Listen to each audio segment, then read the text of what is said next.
series actually that we have done in this church over a while. Pat Moore does a piece on why religion, and Jessica Cross did a piece really just in August about religion in early America. So, in the broadest definition, religion means a person's own belief system, paradigms that are individually unique. That means that everybody has a religion, which suggests that there must be as many religions as there are people.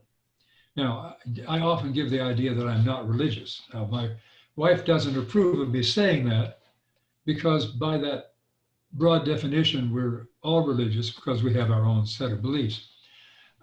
I suppose the reason I say that is that I don't want people to identify me as a part of a church bounded by dogma or creeds with a belief in the supernatural. So that's the way we'll talk about it today. A world without religion for a lot of us Unitarian Universalists is not a bad idea. Now, please understand that by the original definition, UU is a religion, or perhaps you might want to say a combination of other religions, including atheists and agnostics that say they are not religious. On the surface, we could say that the world could do without religion, yet imagine the debate we have over that. As UUs, our common view is that it's difficult for us to generate the faith that goes along with what's required to believe what's often quite outlandish.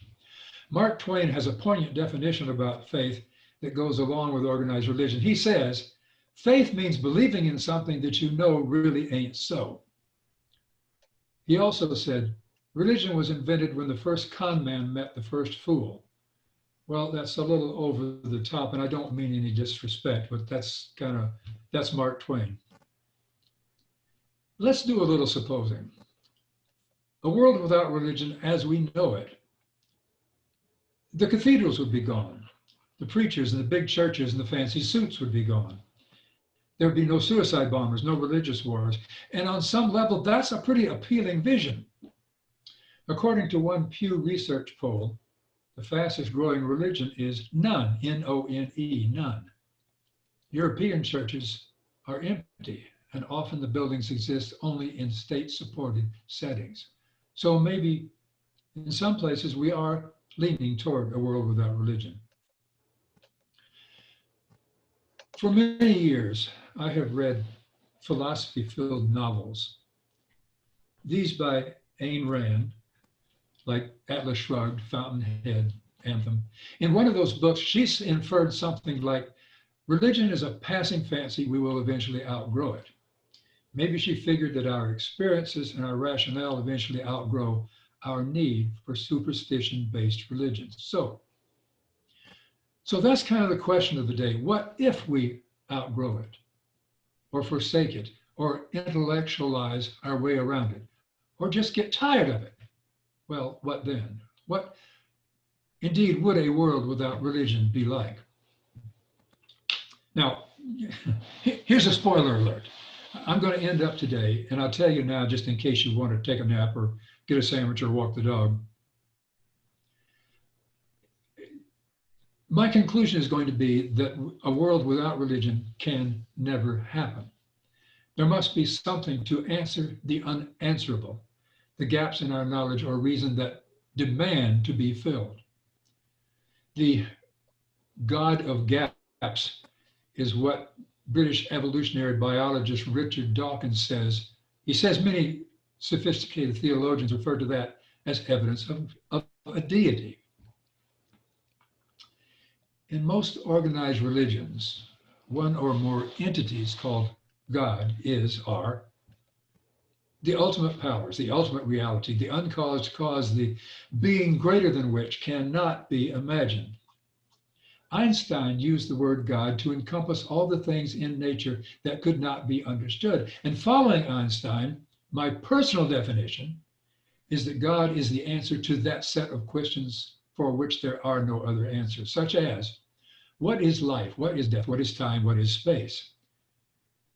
Neil deGrasse Tyson said, the universe is under no obligation to make sense to you.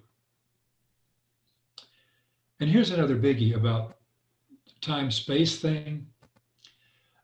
The most commonly accepted explanation today is the one suggested by a Belgian priest in the 1920s and supported by Stephen Hawking and others. It's called the Big Bang Theory, right? So the questions that follow would be, what was there before the Big Bang? And how do you get something out of nothing? So are time and space just construct? Or are there answers we have just not found yet in our four-dimensional brains? Well, I personally don't subscribe to the Big Bang Theory, and we can discuss my reasoning another time, maybe in the breakout rooms today. And here's kind of a sidestep. If you believe that natural selection is controlling the evolution of many things, then what set that in play? Linda and I asked some equatorial guides when we were in the Galapagos Islands how they shored up their belief in God with the concept of evolution. And what they said was that it was God who set evolution in motion. Sure, why not? Let me take a legitimate segue into my personal theory about how religions start. We fear what we do not understand, and we seek an explanation. As hominids evolved into intelligent beings, they also evolved into questioning beings that wanted answers, inquiring minds and all that. So I think religions formed because sentient beings did not understand death, the big sleep, eternal darkness, the final exit, grim reaper. Those religions began with things they didn't understand, and so they made up their own conclusions, made up their own answers. When your 6-year-old says, "What happens to people when they die?" or "Where did grandma go?" what do you say? Do you say, "Well, according to Franz Kafka, the meaning of life is that it stops"? Well, then there begins a more existential discussion with a 6-year-old whose innocence would probably get the best of you. So where are we now? Well, our indispensable need for religion seems to not have changed for recorded history. We have refined and laundered religions describing different gods, different doctrines and creeds, imaginations and superstitions, but is there a trend? Are there stability and comfort in adhering to a religion that cannot be replaced by reason or science? We consider particularly the regard for those traditional religions and the scriptures of them that want us to believe that there are eternal truths that are unchanged by time or by circumstance. Prehistoric fiction is a literary genre that may not really exist except in the fabrication that I want to use here to make a point. Prehistoric fiction is one in which a story is set up in the period prior to the existence of written record, prehistory. As a fictional genre, the realistic description of the subject of it varies and not often backed up by any accepted anthropology. Morgan, you're here, you may agree with that. I want to mention a book, one that only obliquely relates to this discussion, but may give some attitudes or some insights, about prehistoric attitudes about the development of religions. It's called The Clan of the Cave Bear, written by Jean Auel. It takes place in this prehistory I've been describing. What the book seems to suggest is that those early Neanderthals, by classification, those beings personified things they did not understand as spirits, often based on other elements of nature, like thunder, lightning, wind, fire, so on. The book it's an interesting read, one of a series. Now, I'm a little loose in my reasoning here, but bear with me. What I imagine in this fictional prehistory is a scenario where a hunter takes out his crudely fashioned spear and goes out to find dinner. He sees an antelope. He throws his spear, he hits his mark, and he thinks he killed the antelope. But as he gets nearer, the beast suddenly springs up and runs away. The hunter looks around, startled, thinking, whoa, who did that? How did that happen? Who made it happen? And after several such incidents, he begins to think there must be something else. There must be a more powerful force, a spirit, something that controls life and death, and so on. Imagine interactions with the elements like thunder, lightning, and rain, and whatever power they might have. Now, each person in that cave society had his or her own conclusions, his own imagination, his own religion based on personal experience, a brain warp, a series of coincidences, or whatever that was thought to be a sign of something. Those in the village who were easily led began to be followers of the loudest, the most convincing, the most charismatic, and boom, a new religion was born.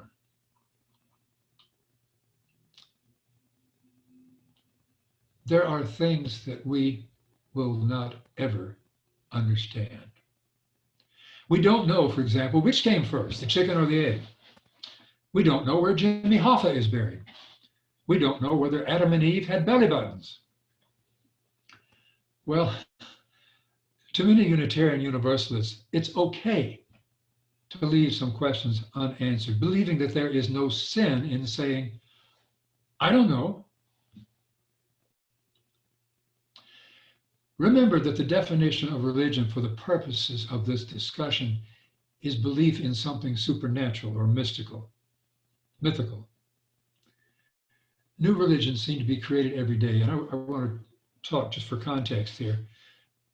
Some of the oldest.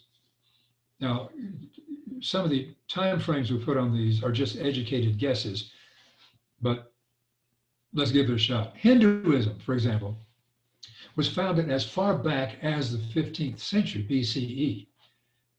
The gods of Ganesha, Brahma, Vishnu, Shiva, and countless others.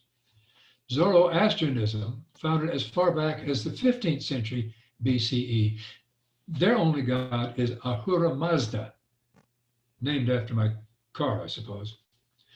Judaism, from the 9th to the 5th century BCE, their god, of course, is Yahweh. Jainism, from the 8th to the 2nd century, their gods are also innumerable. Confucianism came along in the 6th to the 5th century, but Confucius was never regarded as a god. Buddhism, about the same time, no personal god, but just the philosophy and the reverence of Buddha. Taoism came along perhaps a little later, no gods, but more of an understanding of the Tao, which is the key to living a harmonious life. Shintoism, about the same period again, that had a number of divine spirits or gods. And Christianity, of course, came from the 1st century, one God in 3 parts. Now, I don't include Islam here because even though its roots go back further, scholars typically date the creation of Islam from the 7th century CE, making it the youngest of the world's major religions.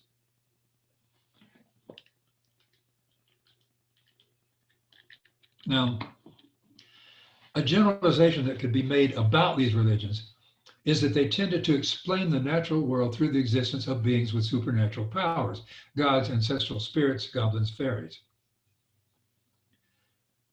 Here's a niche for you. This is a label you might want to adopt. How about calling yourself a Christian atheist, or a Buddhist agnostic, or a Jewish atheist, and so forth? Proclaim yourself to be an atheist, but live like Jesus or Buddha, and follow the golden rule that exists in most organized religions.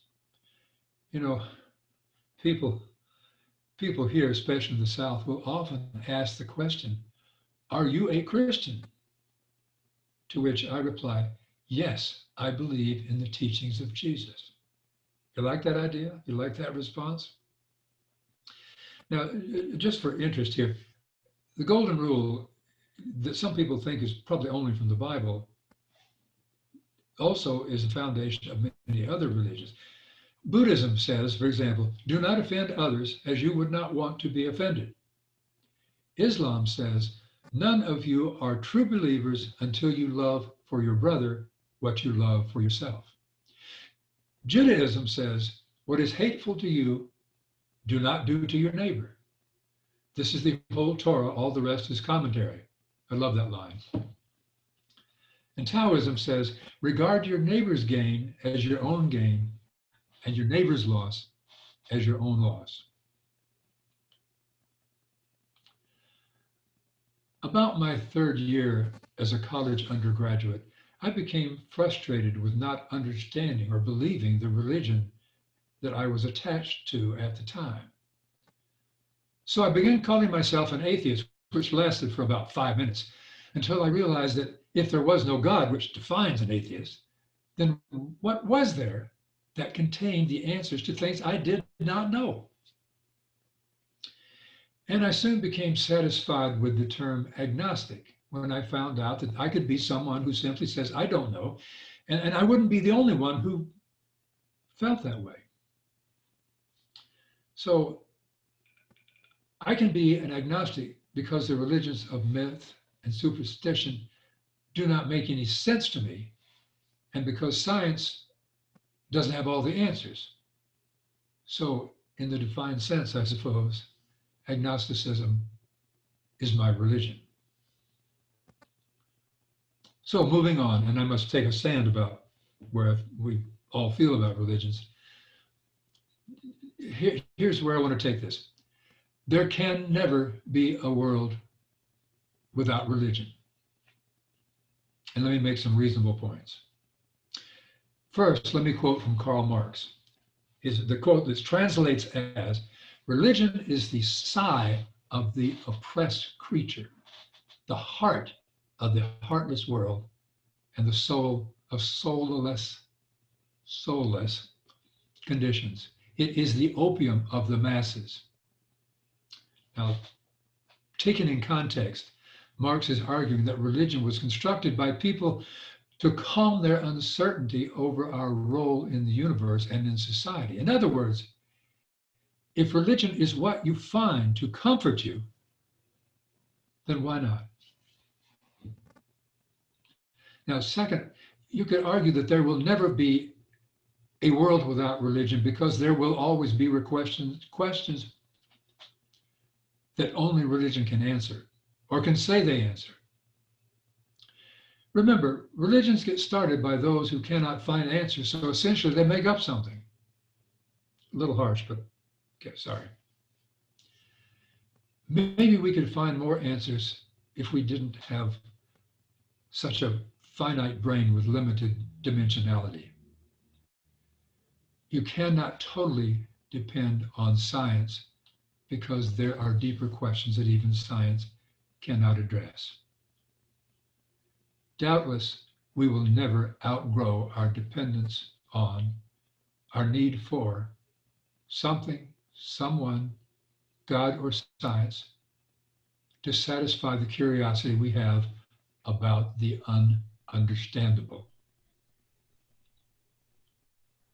Maybe we should stick to the Goldman Sachs principle, bet on both sides. Believe in science, believe in God. Seems to cover all the possibilities and gives you the best chance of being right and even getting a shot at a blissful immortality. Bottom line, and here's the conclusion I introduced to you earlier. Bottom line is that if your own religion, your own set of beliefs, whether science or superstition based or both, if that works for you, if it comforts you, then what else could you want? Live long and prosper. Go in love. Go in peace. Amen.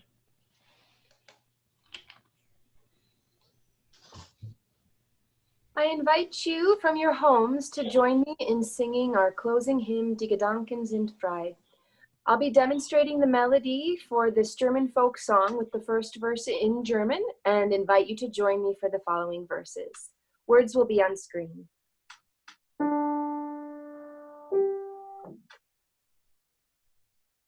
Next slide, please. Die Gedanken sind frei, wer kann sie erraten? Sie fliegen vorbei, wie nachtliche Schatten. Kein Mensch kann sie wissen, kein Jäger sie schießen, mit Pulver und Blei. Die Gedanken sind frei. Die Gedanken sind frei. My thoughts freely flower. Die Gedanken sind frei. My thoughts give me power. No scholar can map them. No hunter can trap them. No one can deny. Die Gedanken sind frei. My thoughts are as free as wind o'er the ocean, and no one can see their form or their motion. No hunter can find them, no trap ever bind them. My lips may